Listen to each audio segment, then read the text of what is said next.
Hello everyone, welcome to success with Rai academy. 17 March 2021 के दैनिक जागरण के राष्ट्रीय संस्करण को आज के इस वीडियो में हम डिस्कस करेंगे। तो चलिए वीडियो को शुरू करते हैं। सबसे पहले नेशनल न्यूज़ में पहली न्यूज़ है कि एक साथ चुनाव से कम होगी उदासीनता। देखिए, प्रधानमंत्री नरेंद्र मोदी द्वारा कई बार इसकी घोषणा की जा चुकी है। इसके लिए बोला जा चुका है कि अब देश को एक राष्ट्र एक चुनाव की ज़रूरत है, क्योंकि अगर देखा जाए तो पूरे वर्ष किसी न किसी राज्य में, किसी न किसी प्रांत में चुनाव होते रहते हैं। अभी जैसे कि इस महीने और अगले महीने 5 राज्यों में चुनाव है, उसके बाद पंचायत चुनाव है उत्तर प्रदेश में। तो जो देश है वो हमेशा चुनाव में लगा रहता है और उससे लोगों की जो उदासीनता है वो सामने आती है और समय बर्बाद होता है, पैसा बर्बाद होता है, तो और लोगों का इंटरेस्ट कम हो जाता है। तो इन सब चीज़ों को देखते हुए सरकार यानी कि भारत सरकार अब एक राष्ट्र और एक चुनाव की तरफ अग्रसर होने की संभावनाएं जता रही हैं। हमारा देश पूरे वर्ष चुनावी मोड में रहता है, कभी लोकसभा, कभी विधानसभा, तो कभी स्थानीय निकायों के चुनाव। यदि पूरे देश में चुनाव एक साथ हों तो इससे मतदान के प्रति मतदाताओं की जो उदासीनता है वह कम हो सकती है। एक संसदीय समिति की मंगलवार को संसद के दोनों सदनों में पेश की गई रिपोर्ट में कहा गया कि यदि ऐसा होता है तो इससे सरकारी खजाने पर बोझ कम पड़ेगा, राजनीतिक दलों का खर्च कम होगा और मानव संसाधन का अधिकतम उपयोग किया जा सकेगा। नेक्स्ट न्यूज़ है कि विशेष मामलों में 24 सप्ताह तक हो सकेगा गर्भपात। तो ये अभी तक जो गर्भपात की सीमा थी वो 20 सप्ताह थी, अब इसे बढ़ाकर 24 सप्ताह कर दिया गया है। राज्यसभा ने मंगलवार को medical termination of pregnancy amendment bill 2020 को मंजूरी दे दी है। लोकसभा पहले ही इसे पास कर चुकी है। गर्भपात की अधिकतम मंजूरी समय सीमा मौजूदा 20 हफ्ते से बढ़ाकर 24 हफ्ते कर दी गई है। स्वास्थ्य एवं परिवार कल्याण मंत्री हर्षवर्धन ने विधेयक पर हुई चर्चा का जवाब देते हुए कहा कि इसे व्यापक विचार विमर्श कर तैयार किया गया है। यह विधेयक लंबे समय से प्रतीक्षा सूची में था और लोकसभा में पिछले साल पारित हो चुका है। वहां यह विधेयक सर्वसम्मति से पारित हुआ। उन्होंने कहा कि इस विधेयक को तैयार करने से पहले दुनिया भर के कानूनों का अध्ययन किया गया। मंत्री के जवाब के बाद सदन ने विधेयक को ध्वनिमत से पारित कर दिया। इससे पहले सदन ने विधेयक को प्रवर समिति में भेजने सहित अन्य विपक्षी संशोधनों को मंजूर कर दिया था। नेक्स्ट है कि निजी वजहों से प्रधानमंत्री के जो प्रधान सलाहकार थे सिन्हा जी, पीके सिन्हा, उन्होंने इस्तीफा दे दिया है। प्रधानमंत्री नरेंद्र मोदी के प्रधान सलाहकार वरिष्ठ नौकरशाह पीके सिन्हा ने अपने पद से इस्तीफा दे दिया है। पूर्व आईएएस अधिकारी सिन्हा ने अपने त्याग पत्र में निजी वजहों से पद छोड़ने की बात कही है। हालांकि सत्ता के गलियारों में संभावनाएं जताई जा रही हैं कि उन्हें कोई शीर्ष नौकरशाही जो लंबे समय से इस पर रह चुके हैं उनको कोई संवैधानिक पद दिया जा सकता है।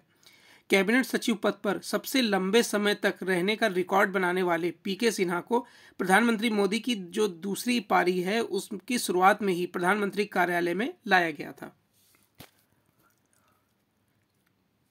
नेक्स्ट न्यूज़ है, अप्रैल में भारत आएंगे ब्रिटिश प्रधानमंत्री बोरिस जॉनसन। ब्रिटेन के प्रधानमंत्री बोरिस जॉनसन अगले महीने भारत की यात्रा पर आ रहे हैं। इस यात्रा के 2 अहम उद्देश्य बताए जा रहे हैं। एक तो ब्रेग्जिट और कोरोना के बाद के विश्व में दोनों देशों के द्विपक्षीय रिश्तों को नया आयाम देना, और दूसरा ब्रिटेन में होने वाली ग्रुप G7 देशों की बैठक के लिए प्रधानमंत्री नरेंद्र मोदी को बतौर विशेष मेहमान आमंत्रित करना है। ब्रिटेन के प्रधानमंत्री ने स्वयं कहा कि संसद में कहा कि वह जल्द ही दुनिया के सबसे बड़े लोकतंत्र भारत की यात्रा करेंगे। जॉनसन ने भारत जाने की घोषणा के साथ ही ब्रिटेन की नई वैश्विक नीति को लेकर प्रपत्र भी जारी किया है, जिसमें अंतर्राष्ट्रीय मंच पर भारत को एक महत्वपूर्ण शक्ति के तौर पर चिन्हित कर कहा गया है। नेक्स्ट है कि इमरान सरकार देश चलाने में अक्षम, और ये स्टेटमेंट दिया है सुप्रीम कोर्ट ने। सुप्रीम कोर्ट ने ये स्टेटमेंट क्यों दिया है? क्योंकि जो इमरान सरकार है वो जनगणना को लेकर कोई अभी तक निर्णय नहीं ले पाई है। केंद्र और राज्य की शक्तियों का जो बंटवारा है उस पर एक बैठक होने वाली थी, उस पर भी अभी कोई निर्णय नहीं लिया गया है। तो ये सब ऐसे कारण हैं जिस पर सुप्रीम कोर्ट ने टिप्पणी करी है। और भी कई कारण हैं, जैसे पाकिस्तान पर FATF financial action task force में ग्रे सूची में है, अभी वो काली ब्लैक लिस्ट में होने से बचने के लिए उसको भी और कई प्रयास करने हैं। तो पाकिस्तान की सुप्रीम कोर्ट ने इमरान सरकार को जोरदार लताड़ लगाई है। कोर्ट ने कहा है कि सरकार देश चलाने में अक्षम है, जनगणना की घोषणा न करने, केंद्र राज्य शक्तियों को लेकर होने वाली बैठक भी न बुलाने सरकार की अयोग्यता को सिद्ध करते हैं। सुप्रीम कोर्ट ने यह टिप्पणी स्थानीय निकाय केस के संबंध में चल रही सुनवाई के दौरान की है। इस मामले की सुनवाई जस्टिस काजी फैजा ईशा सहित 2 सदस्यीय पीठ कर रही है। कोर्ट ने कहा है कि जनगणना किसी भी देश को चलाने के लिए मूलभूत जरूरत है। क्या यह सरकार की प्राथमिकता में नहीं है कि जनगणना का परिणाम घोषित किया जाए? ऐसी स्थिति में 2 ही बातें हैं, सरकार देश चलाने में अक्षम है या उसमें निर्णय लेने की क्षमता नहीं है। नेक्स्ट न्यूज़ अब बिजनेस पेज से है कि ईंधन की खपत कोरोना पूर्व के स्तर पर, इकोनॉमी में रिकवरी के संकेत। देश में ईंधन की खपत कोरोना पूर्व के स्तर पर पहुंच गई है। सिर्फ विमान ईंधन यानी ATF की खपत का स्तर अभी कोरोना पूर्व दौर में नहीं पहुंचा है। इंडियन ऑयल कॉरपोरेशन के चेयरमैन श्रीकांत माधव वैद्य ने कहा कि ATF को छोड़कर बाकी ईंधन की मांग कोरोना पूर्व के स्तर पर जा पहुंची है। उनके मुताबिक पेट्रोल की मांग कुछ महीने पूर्व की कोरोना पूर्व स्थिति थी और मार्च के पहले पखवाड़े में डीजल की मांग भी पिछले वर्ष समान अवधि के मुकाबले 7.4% बढ़ी है। इसे आर्थिक गतिविधियों में तेजी से जोड़कर देखा जा सकता है। पिछले वर्ष मार्च में देशव्यापी लॉकडाउन की घोषणा के बाद ईंधन की खपत 45.8% गिर गई थी। हालांकि लॉकडाउन में आंशिक राहत की शुरुआत के बाद से ईंधन की मांग ने भी जोर पकड़ा है। इसके चलते पेट्रोल और अब डीजल की मांग कोरोना पूर्व स्तर को छू गई है। नेक्स्ट है कि बकाया बिल के बदले NBFC से कर्ज ले सकेंगी MSME। अभी तक क्या होता था कि जब आप को उधार पर चीज़ें दी जाती थीं और उसका बिल दे दिया जाता था, लेकिन अब क्या होगा कि उस बिल जो बकाया बिल होगा उस पर भी आप लोन ले सकेंगे। MSME अपने खरीदारों के पास बकाया के बिल के आधार पर गैर बैंकिंग फाइनेंशियल कंपनियों से कर्ज ले सकेंगे। इसका मतलब यह है कि अगर कोई MSME कंपनी किसी ग्राहक को अपना सामान उधार में बेचती हैं तो उस उधार के बिल के आधार पर वह NBFC से कर्ज ले सकेंगी। उसके बाद खरीदार से वसूली की जिम्मेदारी NBFC की होगी। वह MSME को दिए गए कर्ज पर ब्याज लेगी। सरकार इस ब्याज की तैयारी कर रही है। वित्त मंत्रालय की संसदीय स्थायी समिति ने सरकार की इस तैयारी पर अपनी मुहर लगा दी है। समिति सीमित रूप से यह व्यवस्था फैक्टरिंग कानून के तहत पहले से चल रही है, लेकिन अब सरकार फैक्टरिंग बिल में संशोधन कर इसका दायरा बढ़ाना चाहती है ताकि MSME को उनके बकाया बिल के आधार पर सभी NBFC कर्ज दे सकें। अभी सिर्फ 7 NBFC फैक्टरिंग नियम के तहत MSME को बिक्री के बकाया बिल के आधार पर कर्ज दे सकती हैं। नेक्स्ट है कि इंफ्रास्ट्रक्चर फंडिंग के लिए नए बैंक की मंजूरी। ये इंपॉर्टेंट न्यूज़ है बैंकिंग सेक्टर के लिए। इंफ्रास्ट्रक्चर परियोजनाओं की वित्तीय व्यवस्था के लिए बजट में प्रस्तावित डेवलपमेंट फाइनेंस इंस्टीट्यूशन यानी कि DFI नामक नए बैंक के गठन का रास्ता साफ हो गया है। प्रधानमंत्री नरेंद्र मोदी की अध्यक्षता वाली कैबिनेट कमेटी ने मंगलवार को इसकी मंजूरी दे दी है। फिलहाल पूरी तरह से सरकार के स्वामित्व वाले इस बैंक में अगले वित्त वर्ष के दौरान 20,000 करोड़ रुपए डालने का फैसला हुआ है। सरकार प्रारंभिक रूप से 5,000 करोड़ रुपए का निवेश करेगी। इन 25,000 करोड़ के आधार पर सरकार आने वाले वर्षों में 3 लाख करोड़ रुपए तक का फंड इकट्ठा करेगी, जिसका इस्तेमाल इंफ्रास्ट्रक्चर परियोजनाओं के विकास के लिए किया जाएगा। DFI वित्तीय व्यवस्था करने के साथ इंफ्रास्ट्रक्चर परियोजनाओं को लेकर विभिन्न प्रकार के परामर्श का भी काम करेगा। नेक्स्ट पेज है एडिटोरियल पेज। एडिटोरियल पेज में 3 आर्टिकल हैं। तो पहला आर्टिकल है अमृत महोत्सव का आमंत्रण, और यह आर्टिकल लिखा है शिक्षाविद गिरीश्वर मिश्र द्वारा। भारतवर्ष अपनी आज़ादी का अमृत महोत्सव मना रहा है। यह महोत्सव अगले साल 15 अगस्त तक चलेगा। तब देश को स्वतंत्र हुए 75 साल हो जाएंगे। यह उस प्रतिज्ञा को याद दिलाता है जो हमारे देश ने एकजुट होकर गुलामी का प्रतिकार करने के लिए ली थी। इस महोत्सव को शुरू करने के लिए 12 मार्च की तिथि इसलिए चुनी गई थी क्योंकि इसी दिन यानी 12 मार्च 1930 को महात्मा गांधी के नेतृत्व में ब्रिटिश साम्राज्यवाद के विरुद्ध निहत्थे नमक सत्याग्रह का आरंभ हुआ था। ये इंपॉर्टेंट है कि नमक सत्याग्रह कब चालू हुआ था? 12 मार्च 1930 को। सारे विश्व का ध्यान भी इस तरफ खींचा गया था। उस दिन समूचे राष्ट्र ने सारे भेदभाव को बुलाकर मातृभूमि के लिए अपना सर्वस्व अर्पित करने की ठानी थी। आज देश स्वतंत्रता की दीप शिखा को संजाने में लगा हुआ है। यह सही है कि अतीत में अखंड भारत दो दो बार विभाजित हुआ है और अब कम से कम 3 राष्ट्र राज्य के रूप में विश्व राजनीति के खाते में दर्ज हो चुका है। परंतु यह भी सही है कि भारत और भारतीयता का विचार हजारों साल की सभ्यता और संस्कृति की यात्रा के बीच पुष्पित पल्लवित हुआ है। वेद मंत्र अपने मूल रूप से आज भी जीवंत हैं। भारत सिर्फ भूगोल और इतिहास न होकर एक जीवंत अस्तित्व को व्यक्त करता है, जिसमें विचारों के साथ जीवन के अभ्यास भी शामिल है। यह अस्तित्व अखंड, अव्यय, सकल और समग्र जैसे शब्दों के साथ पूर्णता की ओर ध्यान खींचता है।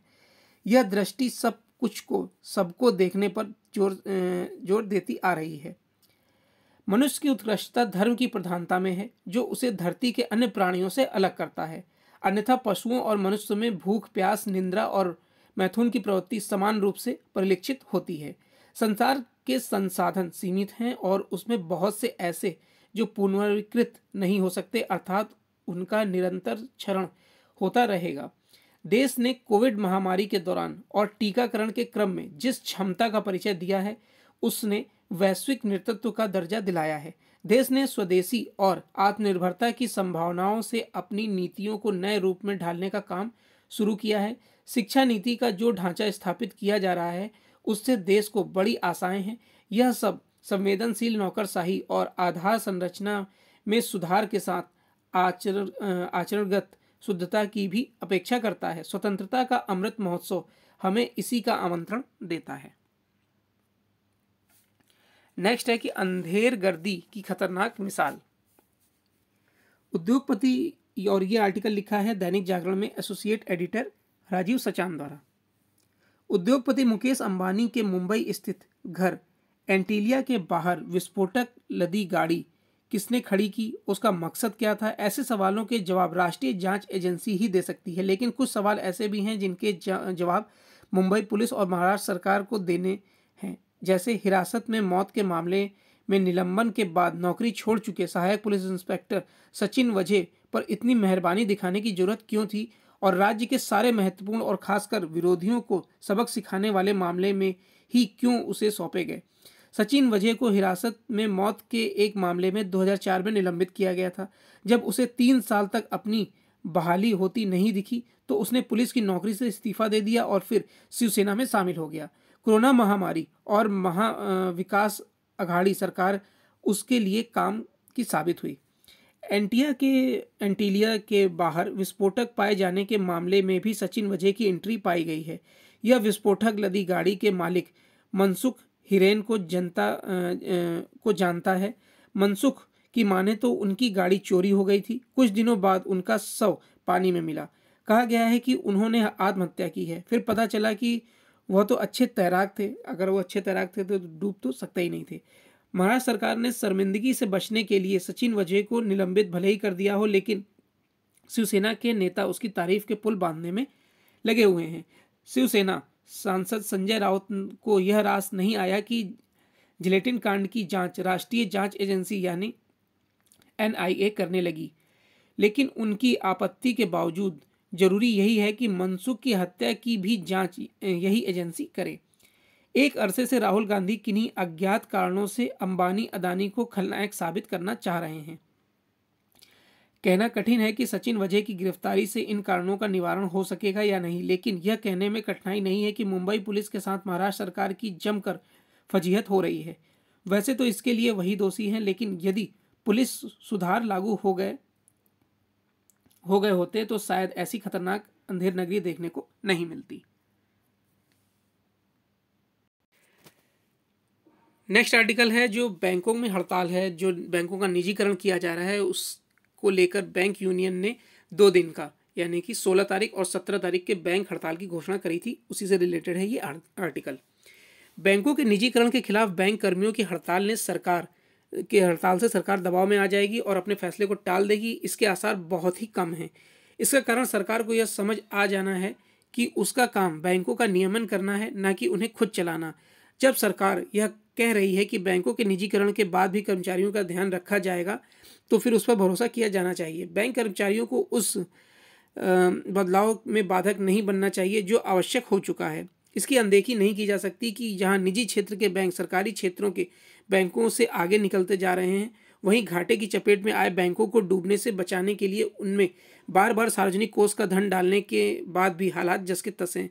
बैंकों को अपनी कार्यशैली बदलने की सख्त जरूरत है, क्योंकि तकनीक ने बैंकिंग कामकाज को बदलकर रख दिया है। क्योंकि इंटरनेट बैंकिंग के साथ डिजिटल भुगतान का तेज होता जा रहा है, इसलिए जब सब कुछ पहले जैसा नहीं चलते रह सकता, इस सिलसिले को बढ़ने से भविष्य में बैंक अपेक्षाकृत कम कर्मचारियों में काम चलाने में सक्षम होंगे। नेक्स्ट न्यूज़ है स्पोर्ट्स पेज की कि बीसीसीआई की सभी आयु वर्ग की प्रतियोगिताएं स्थगित। देश में मौजूदा कोविड-19 की स्थिति पर नज़र रखने के साथ बीसीसीआई ने आगामी वीनू माकड़ ट्रॉफी जैसी सभी आयु वर्ग की प्रतियोगिताओं को स्थगित करने का निर्णय लिया है और 2021 के आईपीएल संस्करण बाद इनके आयोजन के लिए आगे की स्थिति का ऐलान किया है। बीसीसीआई जय शाह ने कहा कि संघों को पत्र लिख दिया गया है। देश भर में होने वाली बोर्ड परीक्षाओं की वजह से भी 9 अप्रैल से 30 मई के बीच होने वाले आईपीएल के बाद आयु वर्ग के टूर्नामेंट का आयोजन करना उचित होगा। तो ये आज का यानी 17 मार्च 2021 का दैनिक जागरण का राष्ट्रीय संस्करण था। आई होप आपको वीडियो अच्छा लगा होगा। अगर आपको वीडियो अच्छा लगा हो तो लाइक और शेयर कर दीजिएगा। वीडियो देखने के लिए धन्यवाद।